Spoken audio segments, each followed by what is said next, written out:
We all know names like Rockefeller and Rothschild, but history's richest man was an African king you've probably never heard of. Mansa Musa's fortune dwarfed even today's trillionaires, yet his story has been buried. How did an emperor from West Africa accumulate more wealth than entire empires? And why isn't his name shouted from every economics textbook? Imagine a kingdom where gold was so plentiful its ruler could toss handfuls of it into the streets without making a dent in his fortune. That was the reality of Mansa Musa's Mali Empire, which controlled half the old world's gold supply at its peak. Modern historians struggle to calculate his wealth because the numbers become meaningless. He didn't just own gold mines, he controlled the entire system that made gold valuable. The empire's power came from trade routes stretching thousands of miles across the Sahara. Caravans of up to 12,000 camels carried gold, salt, and ivory between West Africa and Mediterranean ports. Salt traded for equal weight in gold in Timbuktu's markets because it preserved food, a life-or-death commodity in the desert heat.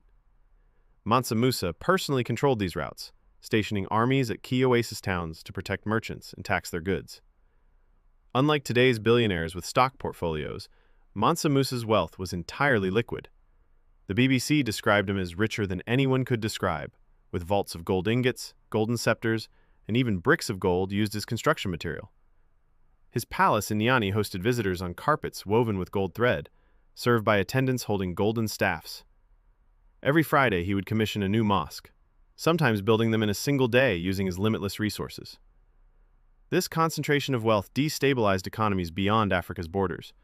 When Egyptian traders arrived with foreign goods, Mansa Musa's advisors would simply outbid all competitors, sometimes paying 10 times an item's value in gold.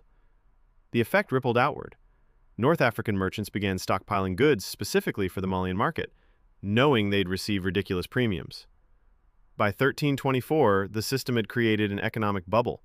Mali produced so much gold that Mansa Musa could single-handedly influence global prices, though he didn't yet understand this power.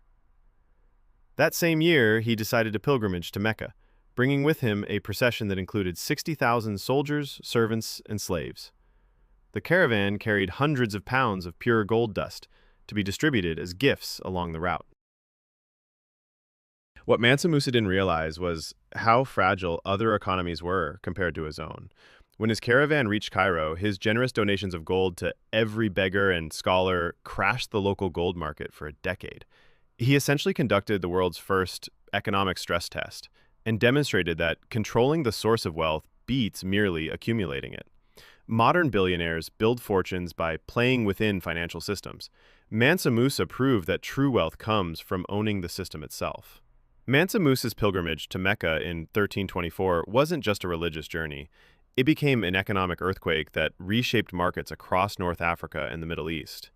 His caravan carried an unheard-of 60,000 pounds of gold, transported by hundreds of camels hauling 300 pounds each.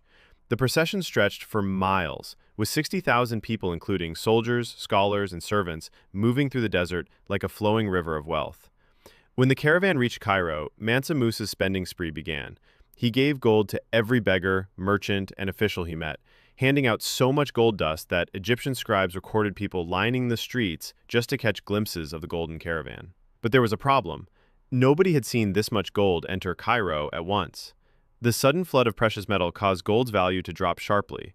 According to records, the price of gold in Egypt took over a decade to recover, with economic losses reaching what would be $1.5 billion today.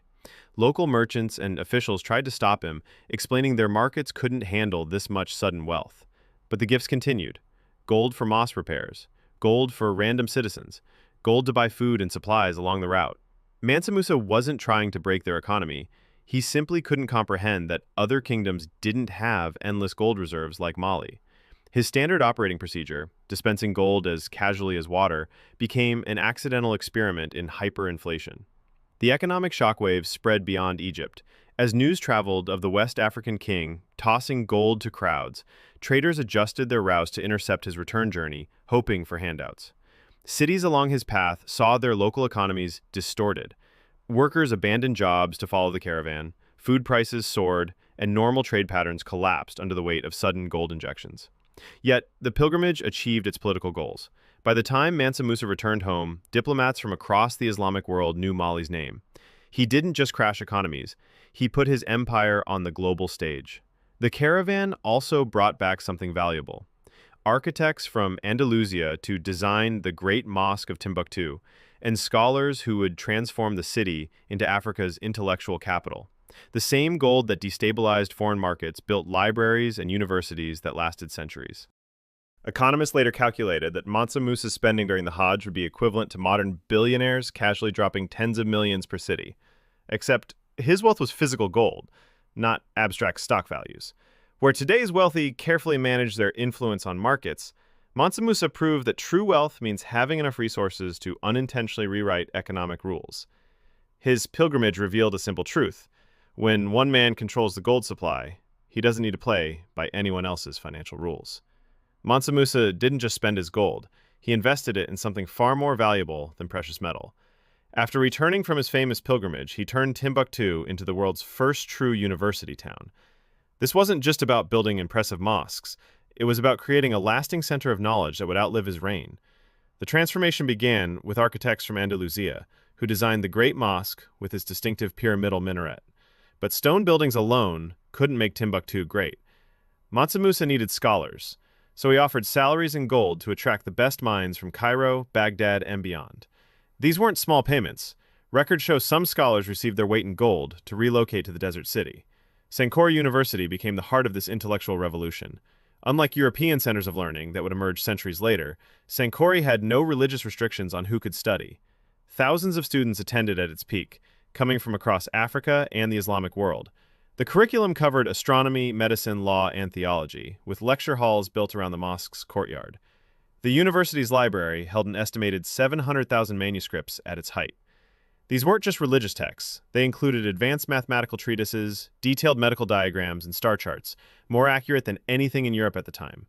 One surviving manuscript from 1390 shows planetary movements calculated to within a fraction of a degree, proving African astronomers were tracking celestial patterns centuries before telescopes existed. This investment in knowledge had practical benefits for Mali. Doctors trained in Timbuktu developed treatments for malaria and other regional diseases. Legal scholars created a unified justice system that stabilized trade across the empire. The city became so famous for learning that when Ibn Battuta visited a decade after Mansa Musa's death, he described it as a place where a poor man might own several slaves, but even the wealthy treat scholars with greater respect than kings. By the time Mansa Musa died in 1337, Timbuktu had eclipsed Cairo and Baghdad as the Islamic world's center of learning. The gold that built it eventually ran out. Later rulers couldn't maintain the same level of investment. But the manuscripts survived, hidden in desert caves and family collections through centuries of turmoil. Modern researchers are still uncovering their secrets, proving that Mansa Musa's greatest wealth wasn't in his vaults, but in the minds he cultivated. While European kings were fighting crusades, Mansa Musa was funding scholarship that would last generations. His gold bought more than luxury. It created an intellectual legacy that modern universities still study today. The Sankore manuscripts show what happens when unlimited resources meet unlimited curiosity. They prove that real power doesn't come from controlling gold mines, but from controlling knowledge. Mansa Musa's story changes how we see wealth. It wasn't just coins in a vault, it was power to reshape economies and build centers of learning. Today, efforts preserve Timbuktu's manuscripts, protecting the empire's intellectual legacy. Next time someone names modern billionaires, ask why an African king who moved markets and universities isn't in that conversation. History's richest man didn't just have wealth. He used it to create lasting change, while others chased temporary fortunes. His gold built knowledge that outlived his empire. That's real power, not controlling resources, but deciding what the world remembers. In the end, knowledge outweighed the gold. Mansa Musa's story isn't just about wealth. It's about how Africa's history was stolen and how we're reclaiming it. Next time, we'll reveal the African queen who terrified the Portuguese. Until then, like, subscribe, and hit the bell. This is Griot of Africa, uncovering the past, one empire at a time.